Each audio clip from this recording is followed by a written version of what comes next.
Some secrets are meant to stay buried, but when you're the secret they're planning to bury, everything changes. My parents always kept a blue folder in their bedroom desk drawer. As a kid, I assumed it was boring adult stuff, taxes, insurance papers, the kind of documents that made grown-ups sigh and rub their temples. I never had a reason to look inside until the day I thought they were going to die. I'm Alex, 23, their only child. My parents, David and Margaret, are the kind of people who plan everything. They have emergency kits in both cars, color-coded calendars on the kitchen wall, and backup plans for their backup plans. Growing up, I used to joke that they probably had a contingency strategy for what to do if the grocery store ran out of their preferred brand of cereal. It wasn't until much later that I realized how right I was, and how wrong I was about what those plans actually included. The crisis started on a Tuesday in October. I was living in my apartment across town, working my first real job out of college, when I got the call that every adult child dreads. My dad's voice was shaky, unfamiliar. "Alex, your mother's in the hospital. You need to come now." Mom had collapsed at work, a sudden, massive heart attack at 51. The doctor said it was a miracle she'd survived the first hour.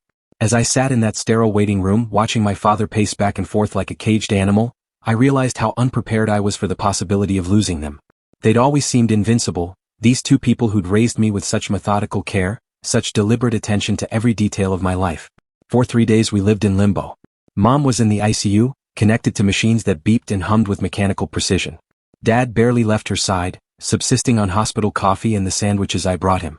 We took turns holding her hand, talking to her unconscious form, pretending we weren't both terrified that she might never wake up. On the 4th day, while Dad was meeting with a cardiac surgeon, I drove to their house to pick up some things Mom would need when she woke up, because she was going to wake up, I told myself. I needed her favorite slippers, the book she'd been reading, the small framed photo of the three of us from last Christmas. That's when I noticed the desk drawer was slightly open. I don't know what made me look inside. Maybe it was the stress, maybe it was the desperate need to feel connected to the life my parents had built, the life that suddenly seemed so fragile. The blue folder was right there, thicker than I'd remembered, with emergency protocols written in my father's careful handwriting across the tab. I almost didn't open it. Even in my emotional state, I knew I was crossing a line. But something about the weight of it, the way it felt substantial and important in my hands, made me slide my finger under the cover.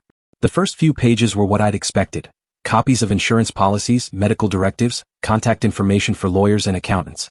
But as I flipped deeper, I found something that made my blood run cold. A detailed financial plan titled Post-Transition Restructuring.